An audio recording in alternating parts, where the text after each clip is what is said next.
Hello and welcome to another fabulous episode of Experts Eating Cake. I am so excited. I'm always excited, but I am so excited today because I've got one of my favourite people joining me today. I love this woman to death. She is full of fizz and vim and vigour, and she's so enthusiastic about what she does. She is Clear the Clutter Now. She clears your clutter. She clears your mind. She gets you to get rid of those blooming doom bags. It's the one and only Janine McDonald. Hello. I'm going to put your ticky on, but I've spelt your name wrong. Hang on a second. Let me change it. It's not wrong. Yeah. Brilliant. Love it. Oh my God. It's about plumbing time. I didn't even manage to get you to fill out the form, but it's about plumbing time that you came on. I've been waiting for ages. I know. I've been so excited waiting. Yeah. Have you got your cake? I've got my cake. I've got a croissant. Okay, that'll do. Is that okay? Yeah, that'll do. Okay, let's have a look. Where'd you get your croissant from? Lidl. They make good cakes. Little bakery. I've got a cherry pie. This is going to be messy. I can feel it already. And it's got very this nice. But I don't think it's not. Watch. It's not really cream. I don't even know if I want to eat that. I like the cherry bits anyway. Cheers. Let's go. Let's eat. Oh yeah, that's nice. That cake doesn't taste right with that creamy stuff on. What's your favourite cake, Janine? Is it croissant? I do like a croissant. I do like lemon drizzle. And strangely enough, I like beetroot cake, which sounds really bizarre. No, this cake's nice. It's just the idea of beetroot cake. Nearly spoiled. It's beetroot and chocolate. I understand that. And I get that it could be absolutely yummy, but I have a psychological aversion to beetroot. Oh, right. Okay. That stems from childhood, which means that nothing to do with beetroot. No, you cannot get me to eat a beetroot. We need to go under very, very strenuous trauma therapy just to get over that. No, not down the beetroot. Right? But I get it. I know exactly what you mean. It gives it a rich kind of texture, doesn't it? It does. But I do like lemon drizzle. Lemon drizzle. Yeah, is one of the top ones. Can't beat lemon meringue pie. Oh my God. Have you ever had not the McDonald's? McDonald's don't do lemon meringue pie. The Morrison's lemon meringue pie do individual ones. Oh, right. Next time you go to Morrison's, get one. It's really nice. When I lived in Northern Ireland, I used to go to a place called Carrickfergus. And they did the most amazing lemon meringue pies. I am not kidding you. They were about that tall. So, and it was sort of like half and half. But the meringue on the top, they were just absolutely divine. You would go especially just for the lemon meringue pie. Yeah, and you really need to eat more lemon meringue pies. I haven't had one for a little while. I think I've had one on one of these Experts Eating Cake. But they used to be common in our household when I was a kid. Yeah. Because me and my dad have a love of cake. We do spend a lot of time talking about cake and occasionally eating it. Death by Chocolate was one of them. It's Sarah Lee's. Oh, yeah. And lemon meringue pie was the other one.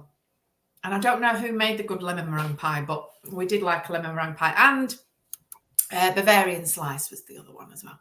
And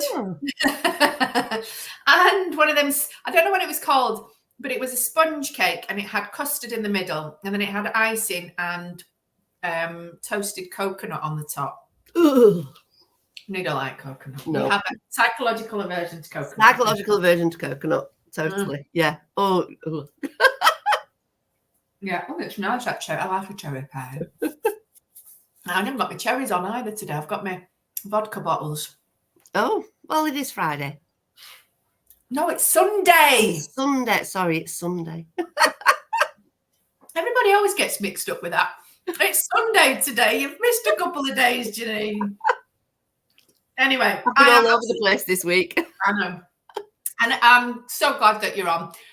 Not because you have recently become famous by being on stage. I swear to you, you were absolutely phenomenal. You had people falling in love with you, left, right, and centre. So I was watching them.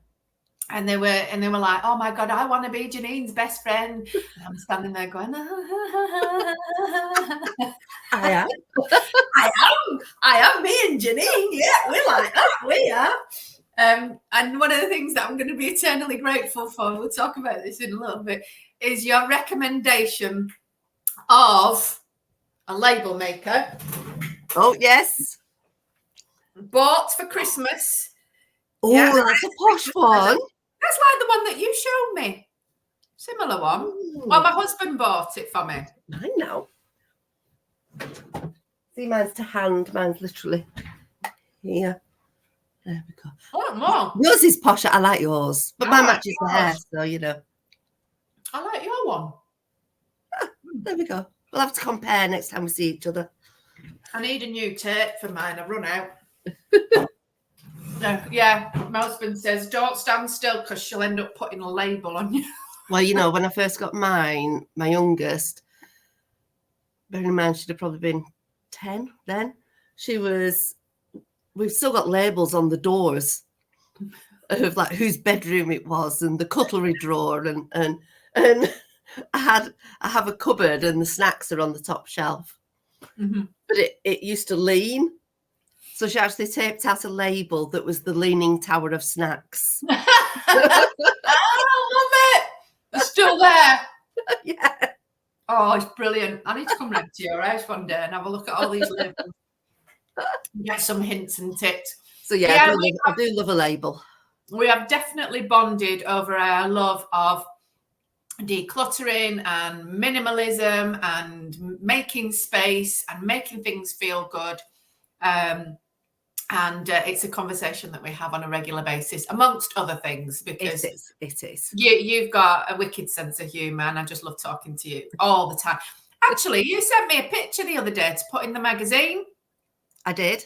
And it didn't look like you at all. Did it not? Honestly, the old picture, I looked at it and I thought, what's she sending me random pics of some old woman? Oh, yes. I remember that one now. Yeah, don't I look different? So sad. Oh my God, I felt so sorry. And then I realised it was you and I thought, no, that's never you. Yeah, that was 10 years ago. 10 years ago, and you're just like totally different now. Anyway, let's get back to the business of who Janine McDonald is, because you are a wonderful person and you have got a wicked sense of humour and you're doing these amazing things, but we want to know who you are. So tell us how you came to do what you're doing. Oh gosh, a couple of reasons really. Was that when I was really struggling with my mental well-being, my marriage had broken down, but we were still in the same home. I was being made redundant from work, and my mind went into what I now know is decision paralysis. So it means basically one half of your brain is working in a disproportionate amount to the other. Mm-hmm. And there was a few toys in the corner of the room, and I was like, come on, Janine, you can pack that away. But the other half was going, nope, you're in too much overwhelm. I'm not even going to let you go near them. And that's when I started a bit with the doom bags, putting all the stuff in and then putting it in another room and be like, I'll sort that later. And that later never comes. But then also I had an elderly friend who was in her 80s, and I used to go around every week and we'd just sit and have a chat, and it was lovely. I loved my time with her. And she was downsizing from a 4-bedroom family home into a 1-bedroom, like sheltered accommodation. And her nieces were coming in and saying, you know, right, come on, you don't need this, you don't need that, you need to downsize, you need to do this. But when I went round, and she actually said this to me, she said, Janine, she said, I love you coming because I love your friendship and the conversations we have, but I love you helping me going through everything, because we talk about the stories and the memories that come with them, which helps me to decide what to do with them, and to decide what to take with me and what's really important to me, and those that I could perhaps pass on to others. Yeah. And then a few years later, as I'd been made redundant, couldn't get another job because my life had totally changed. I'd gone from being a bank manager to being unemployed, and I couldn't get another job. I was now a single parent of 2 little ones. I had to work around school hours, and every job I went for was, you need to be able to do weekends, you need to be able to work evenings, you need to be able to work, school holidays, whatever. Yeah. And I lost my confidence again. And then through chatting through with a work coach, actually at the job centre, and he said, well, what do you enjoy doing? And it suddenly came to me that I do actually enjoy helping other people. I love helping others. Yeah. But what I'd found myself doing was that if somebody was saying, oh, do you know what? I just need to sort out the kids' books. I'd go, oh, come on, let's go and do it now. It sounds a bit like me. I know. I'd be like, oh, I get dead excited. And it would take us 10, 15 minutes instead, as if they'd have done it on their own, it probably would have taken them an hour or not even got done at all. Mm-hmm. So I went on a starting a business course, and by the Wednesday, I went in thinking, oh, I might do photography. And on the Wednesday, Clear The Clutter Now was born. Yay! With a basic website, social media, registered at company's house. And 2 weeks later, we went into lockdown. My goodness me. Isn't that the way? It is. But then, okay, I couldn't go into people's homes, but I did a lot of doing exposure in a good way, in that I was talking in other people's groups. I was contacting the local press to say, what about an article of someone setting up a business immediately before lockdown with no financial support, no eligibility for any grants or furlough or anything like that, and how they've used their own journey to come to where they are. And it was like, that's great. So I can remember sitting in Asda car park, chatting to him on the phone as he's asking me the questions. And then before I know it, it's in the volunteer-run Salford Star, which is online. Mm-hmm. It was then picked up by a university student at Salford University. Mm-hmm. So he came to interview. Well, he did it over online. So it then went in their online newspaper. It was then picked up by MSN.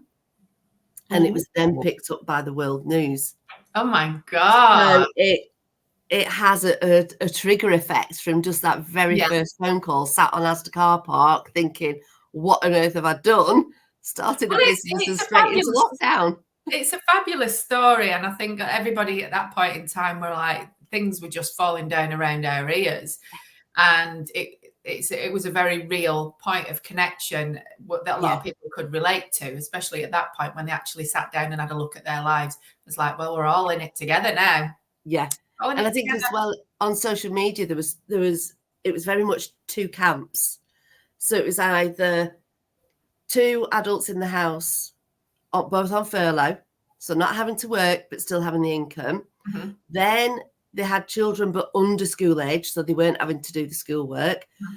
And it was this social media palace in that they'd decluttered, they'd redecorated, they'd built a castle in the garden for the children, to working full time, trying to educate the kids around work, being so stressed out, that your house started to close in on you. Mm-hmm. And housework, tidying up, decluttering, anything like that was just the last thing that you were thinking about, because you were in survival mode to try and get through each and every day. Yeah. And I like to think by doing the lives, by being visible online, that I did help some people through that. Oh, yeah, you will have. Yeah, definitely will have done. Absolutely. Yeah, I think sometimes you probably underestimate how much of an impact that you make. I think same could be said for a lot of us as experts, because we're so used to what we're doing and we know what it does. But when you say one little thing that you never expected could change somebody's life, and then their life, they pick up on that and they change their life. It's like, whoa. I keep telling you the same story about my mate who, when you came into the magazine and you wrote for the first time about just 3 things, which turned it into something really, really big. But that just 3 things, she picked up on it, and it's almost like it saved her. She was in a really bad place and she was struggling with clutter in her home and getting things sorted, and there was lots of other stuff going on. But the just 3 things, she picked up on that and she ran with it, and she came back to me and said that was an amazing thing, and it actually made a massive difference to my life. She was going through some really, really traumatic stuff at the time as well, but you don't realise. It does, doesn't it? Yeah, it does, and it's not until you hear that and you sit back and you think, oh, you mean I actually made that much of a difference by talking about doom books, doom bags, and just 3 things, and dusters, and all the little stories, and that actually made it actually made a difference, because clutter and our environment and tech clutter and mental clutter is very much connected to your emotions, your mental state, your relationships, the way that you feel about yourself. So when you start unpicking it, there's so many layers to it. And just by working on the top layer, which is the external stuff, it has then a ripple effect on the layers underneath. Oh, totally. And that's where the impact is. And that's why, and apart from the fact that you've got blooming blue hair and you're mad as a box of frogs, and I'm so happy that I can say that about somebody else, because people always say that about me. I think that helps. That helps. You're fun. It's not boring, not when you're around. No, and I think, because I always say, I live in the real world. Marie Kondo, I am not. Yeah. And there's times when I have done lives and I'm like, this is my house at the minute. Mm-hmm. So, do you know what? I'm going to jump on live. Let's do something with me. Yeah. Keep me company. Yeah. And I'll just do bits. But the just 3 things came from me being in that situation where I was so overwhelmed, I didn't know where to start. So literally, you don't even think about what 3 things you're picking up. It's just 3 things in front of you. Yeah. And then it's, do you pack it away, throw it away, or recycle it in some way? Yeah. And by doing that, the overwhelm will start to go down, and you'll find yourself start saying it as you go into different rooms. Yes. Yeah, and you've seen it work time and time and time again. And the thing is, something like this and this chaos, it's not just a specific kind of person that feels this chaos. It can happen to literally anybody from all walks of life, from all backgrounds, all different professions, everybody, even kids. I mean, it's a bit. I think it's a bit harder to see in kids, because kids need to learn how to. And he's given the opportunity to learn how to create habits of clearing your environment. But even so, even with kids, it's definitely something that can impact every single last one of us. And it's definitely a skill. There are lots of skills that you can build around it. Lots of not boundaries, lots of structure that you can put into place. I think you were right actually there with boundaries as well, in that you do need boundaries, because what you'll find people do, I'm just trying to put my life to, it's scary, isn't it? It's like one of those Ghostbusters. So then, it's glowing now. I'm a bit shiny, but never mind. So having those boundaries in place, because I do have a client, and we were going. She's online. She lives in London, and we did her wardrobe, and everything that came out initially was, my sister gave me this. I've never actually worn it. And it was happening time and time again. And sometimes, especially if you are sustainable, that people like to give you stuff. But it's having that actually, I'm okay, thank you. Yeah. Why don't you pop it to the charity shop? I have said the exact same thing to my mum. She brings stuff from her house in bags every time she came. She'd be coming every day. She'd be bringing another bag. I was like, I've got nowhere to put this stuff. This does not have a home in my home. And in the end, I had to say very respectfully, and to my mum, who I love very much and who would have taken offence, and I know she did, like, listen, I've got nowhere to put this stuff. Please don't bring it. If you think it's really useful, ask me first. And if I can make use of it, then I will. But I think it'd be better if you just put it in your parcels and sent it to people who can make use of it. Yeah. And she did stop. I think she spat a dummy out first, but she did stop. And sometimes she tries to sneak things in on the premise that it's for my son. And, you know, I'm not going to come between a grandma and a grandkid, but when he's bringing stuff into the house that serve no purpose, has no place, and he's only going to go back to her house in a couple of weeks' time when I have a clear out, then she might as well not spend the time bringing it in the first place. So she's learning. She's doing great at that. But yeah, I have said the exact same words. Yeah. Yeah, it is, and it's hard, you know. And I mean, we walk past Skips now, and my youngest will go, "Is there anything in there, Mum, that we can use?" Because 2 of my doors in my house came from a Skip from down the road. Yeah. And then we walked past a wrought iron gate that somebody was just giving away. I was like, "Oh, is it, Mummy?" But that'll look, Mummy. Like, well, right, and you end up with all these projects, don't you, that never materialise because you ain't got time for them. Oh, well, yeah, exactly. So she's like, right, well, what would you do with it? I said, well, I could put it in the back garden and we could put plants growing around it. You never will. No, I won't. It'll stay in the back garden and not do anything. I know you've got a book, and we'll have a good look through that in a little while. But what I want you to do is, anybody that's watching that thinks, oh, I might have a little bit of a problem, where the hell do I start? What are 3 maybe things that they can start thinking about in terms of approaching? I mean, you mentioned about just 3 things, but maybe some other little bits and pieces just to get started. Yeah. If you can, start in an area that you spend a lot of time in that should be a relaxing room.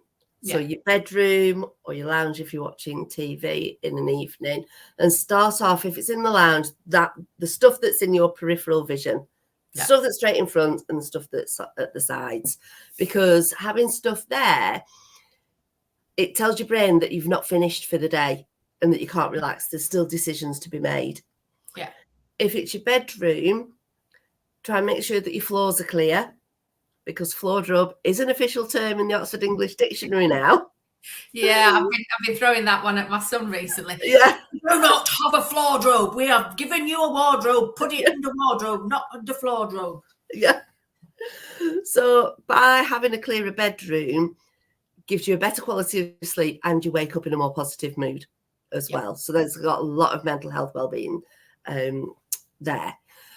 But if you're so overwhelmed, just start with the 3 things. Mm-hmm. But also store like with like. And I know that might sound, well, that's obvious.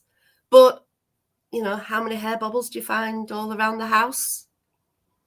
How many times do you need a pen and you can't find one? Yeah. Because people haven't put it back. Yes. So have a home for things. That's the one. And keep like for like things together. Yeah. Another thing as well is all the different products that you have in the bathroom. So this is quite a quick win. Mm-hmm. Is get them all out the cupboard. What do you actually use? Those that you think, I need to finish that bit, but you've got a few of these bottles, put them in order of the ones with the least in first, so that you finish that one and then you can recycle it. Mm-hmm. And then keep them in size order like that, so you actually start to move on. Or do what my husband does and put everything all in the one bottle. And I swear to God, it drives me mental. Because if you don't know in the bottle, and 1 minute you're tipping out something green, the next minute you're tipping out something white. It's like, what the hell's gone on? Has it gone off or something? It don't tell me about these things, does it? So yeah, only like for like together. Not shampoo and bleach. No. You end up with hair like yours. Look. Yeah. But then if you find that you have lots of perhaps gift sets that people have given you, or that you've won them in a raffle, things like that, but you're not particularly going to use them, consider redonating them. So either regifting them, obviously not to the person who gave it you in the first place, the charity shop, care homes, local raffles, anywhere like that, will really appreciate. I'll stick them on Vinted. Yep, put them on Vinted. Yep. Make a quid or two. Yep, there's always that opportunity as well. The only thing I'd say with that is think about the amount of time it takes you to take the photograph, to list it, to answer any questions, to then agree on a price, to then package it up, to then take it to the lockers, and then come back and then update your thing to say you sent it. The amount of time it takes to do that for the money that you're going to get versus the space in your head by it just going. Yeah. Just think about what's more important at that moment in time. Absolutely. Oh, we could literally talk about this all day, but we haven't got all day. No. And I wanted to talk about maybe getting a little bit deeper in the work that you actually do and some of the people that you've worked with, not specifically, but what kind of things that have you come across that really surprised you when you were working with people on their journey through, creating space in their lives for amazing things? That everybody's journey is different.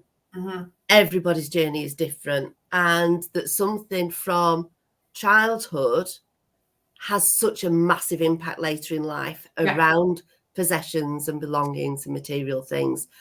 And Stephen Bartlett did a LinkedIn post the other day, and that was he basically was on the verge of burnout because he'd overcommitted. Yeah. And he said that comes back from being scared that everything would disappear overnight, as it has done previously in his very, very early career or with his family. So it does come back. Yeah. It manifests in different ways. So knowing that everybody's journey is unique and talking to them about their journey and about the memories that they have can actually unlock that trauma, and they can then start to deal with it and have those self-realizations. We found some really funny things. I found a dictionary that was the size of my thumb, just that bit of my thumb. What? A dictionary? A dictionary. Did it have writing in it? It had writing in it. No, what the hell was it? It was a little tiny dictionary. Where's from though? Where would that come from? It was like an antique. Wow. And yeah, it was like a little travel dictionary. Oh my God, that's They probably needed a magnifying glass this big to read it, but And then I was doing a garage for somebody whose husband had passed away, and he kept everything. So if he dismantled something, he'd keep the hinges, he'd keep the handles off drawers and things like that. And we redistributed a lot of it. So we contacted a local plumber to see if they wanted some stuff, things like that. But it had some unusual tools. And as we were discussing one, and this butterfly kept coming, fluttering round. And I was talking about it with the lady. I was like, I don't know what this is.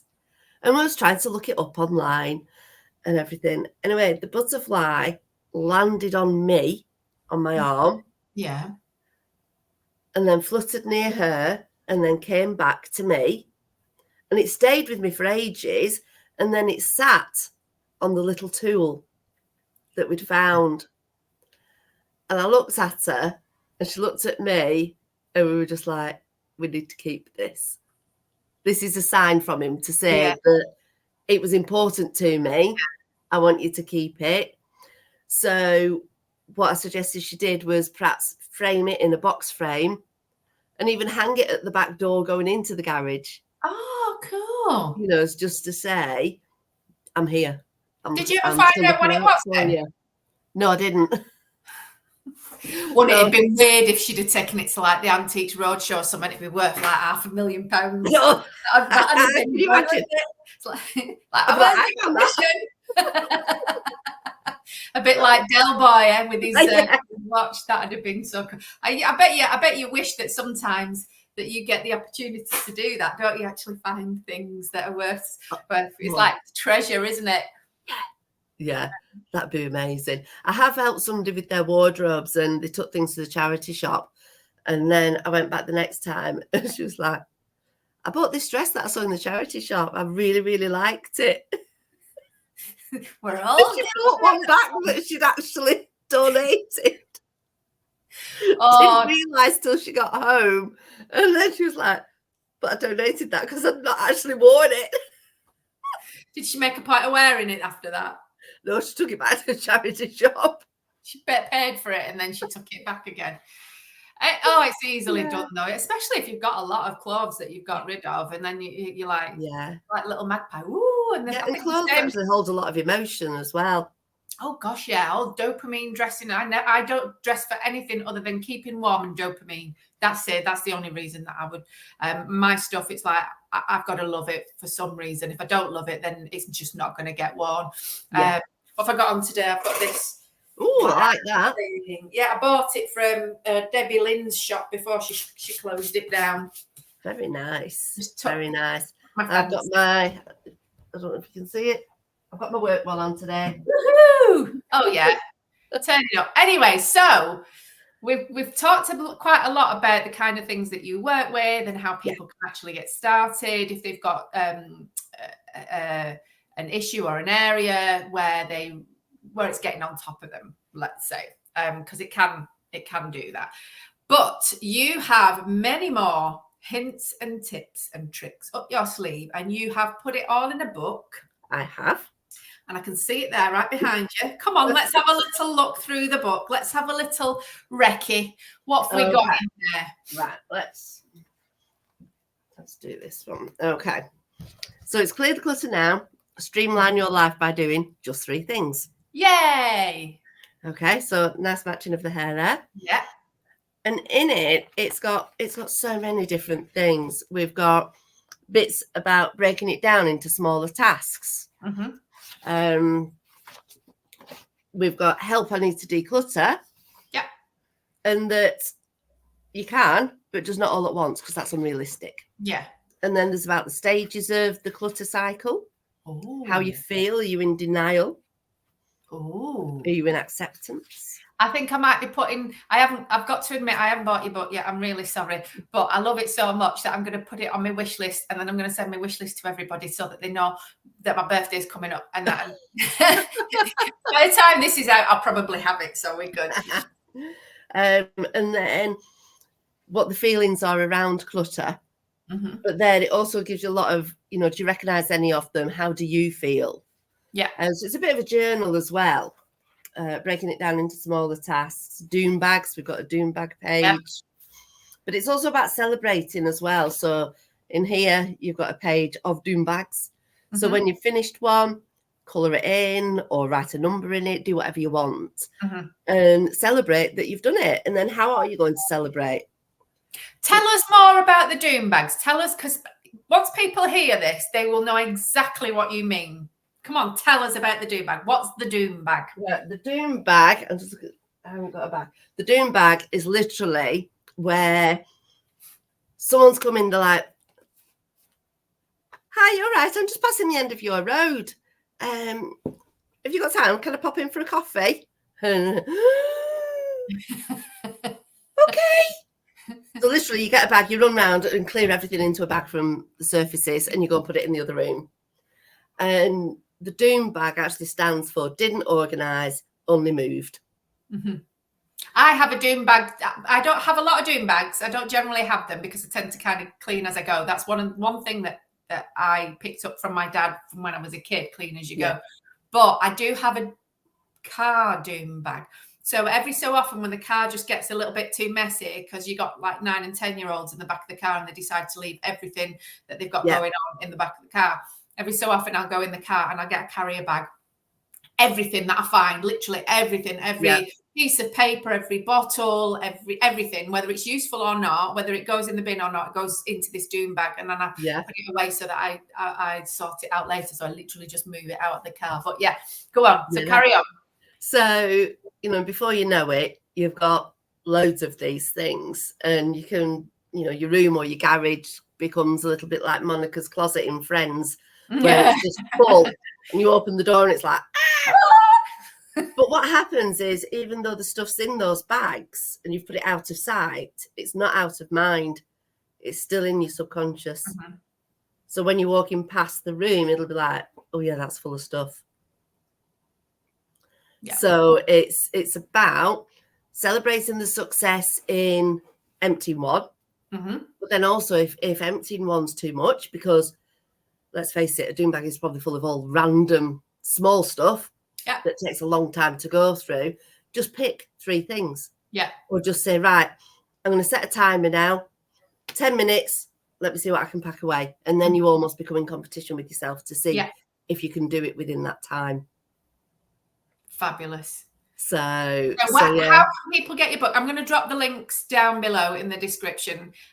This is going to be a fabulous. It's a workbook. It's a workbook. I mean, we've got clutter hotspots, so that talks about where in your room might become a hotspot.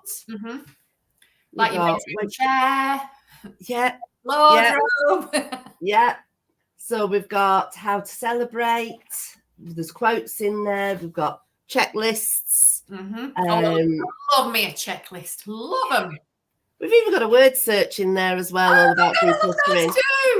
So it says, let's have a cuppa. But it's at the end of the book, is it, when you've done the work? Well, no, there's a little bit more afterwards as well.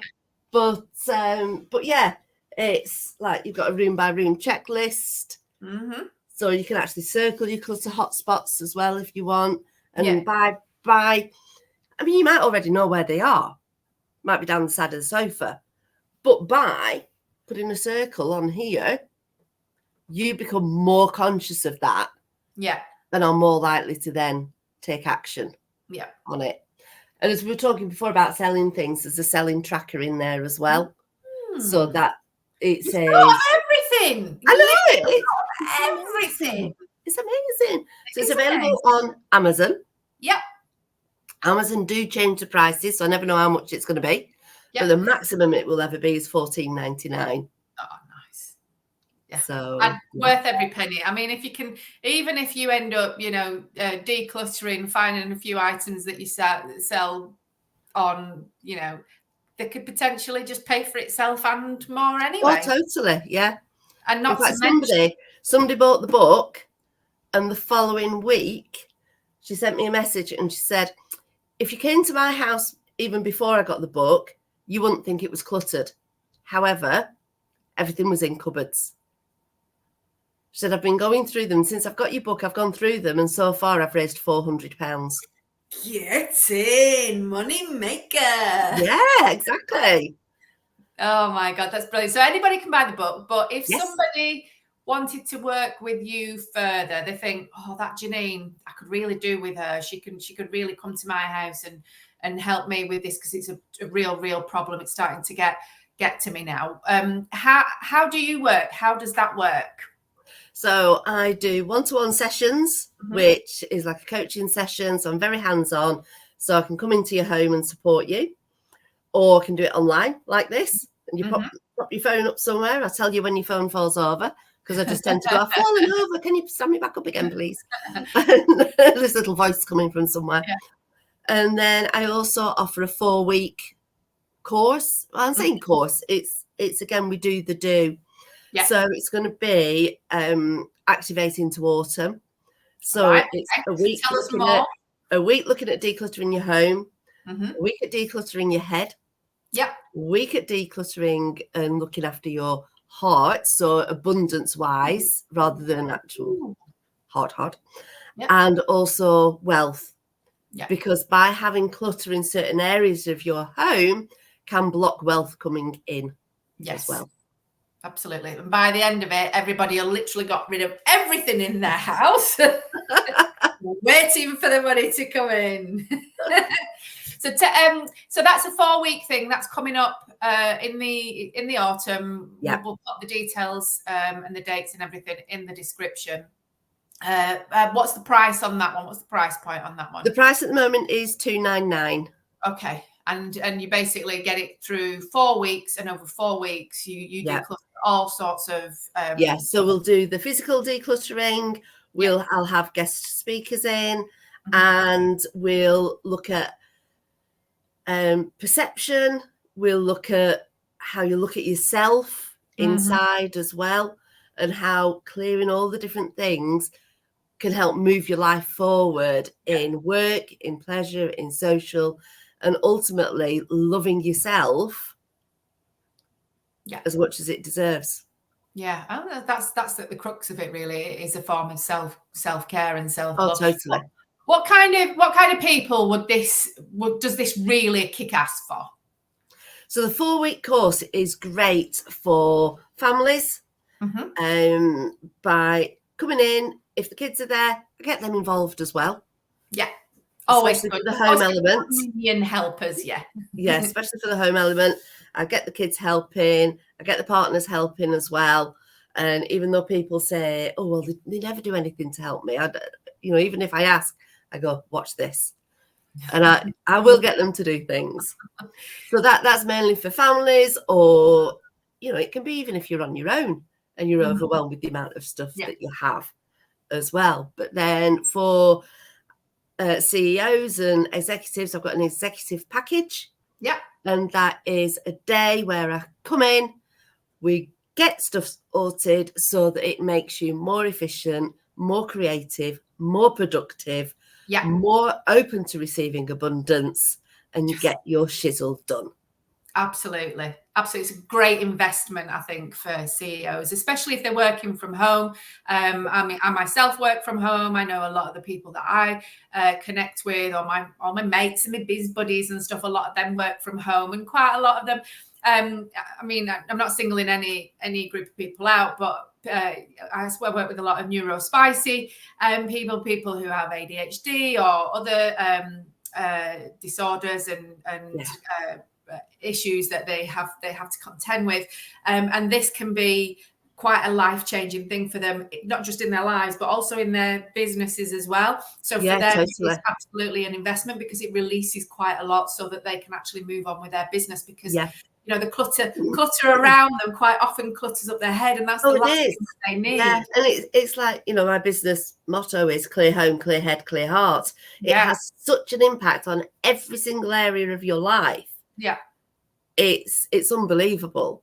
Yeah. And to, even down to relationships, you're 33.5% less likely to argue about stuff around the home if it's an organised and decluttered environment. Is that why me and my hubby never argue? Possibly. Because we keep everything tidy, and neither of us ask the other one to do anything. We just go off and do it and get it sorted.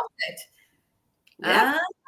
And you can be 20% more productive as well. Yeah. So just think what you could do with that extra percent. That could go into your business. It could go into gaining extra clients, which will then gain extra income for you, which then pays for my services anyway. Yeah, exactly. And also, if excuse me, if you have a support worker through Access to Work, and that's at any level of anybody in business, because of neurodiversities or any other issues that they may encounter to be able to work fully, is that you can actually claim for my services as well through Access to Work. You have to put a proposal forward. Yeah. But that is an option as well if you already need support through Access to Work.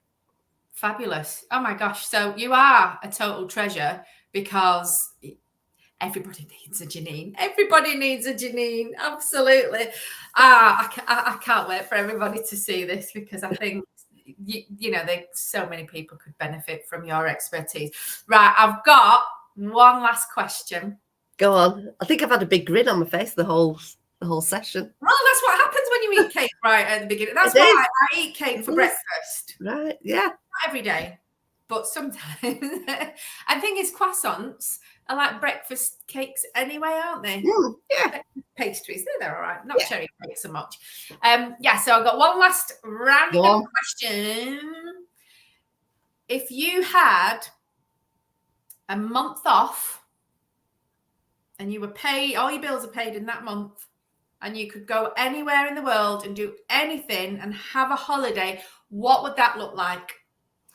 It would look like traveling somewhere like Vietnam. Ooh. Where I would look at holistic therapies, retreats, sightseeing, looking at the culture and the history of places. Riding the elephants. Yes. And looking after myself and doing things that, I take it the kids aren't coming on this. So it's your fantasy. Yeah, it was mine. It was mine. So yeah, very holistic approach, but with time to do what I want. Lots of massages, lots of very eat, pray, love, Reiki and things like that. Yeah, little paddles in the sea. Time reading, doing some photography. Yeah, Julia Roberts, right there. Yeah, not the Pretty Woman one, the Eat, Pray, Love one. Was it Julia Roberts? It was, wasn't it? I should know. I was in Leicester Square when it first came out, and I saw them all coming past, but I can't remember. I think it was Julia Roberts. So yes, it sounds wonderful. Do you think there might be a happiness expert in there with you in your suitcase? Oh, I think we might be able to tag along for a bit. I wouldn't mind riding an elephant. Yeah. Come out if I've got a month. Yeah, come out. You think they have nice cakes in Vietnam? I'm sure we can find a lovely cake shop. And do you think we could go to Thailand on the way home and visit my ex-husband's pineapple farm? Oh, yes, I'm sure we can. I'd like to go to Japan as well. Oh yeah, just do a tour around. Yeah, go round it. Well, you wouldn't have to declutter anybody in Japan because it's all built into their habits, isn't it? But you can go pick up some tips. Go and visit Marie. Yeah. Say, I am your alter ego from the West. That would be so cool. You have been an absolute treasure, and I love you forever, and I will see you very soon. Thank you so much. I'm so glad you've come on. I'll see you soon, darling. Thank you so much. Thanks. Bye. That was the amazing Janine McDonald. I love that woman so much, not just because she's got funky blue hair, but because she just lifts my soul every single time I speak to her.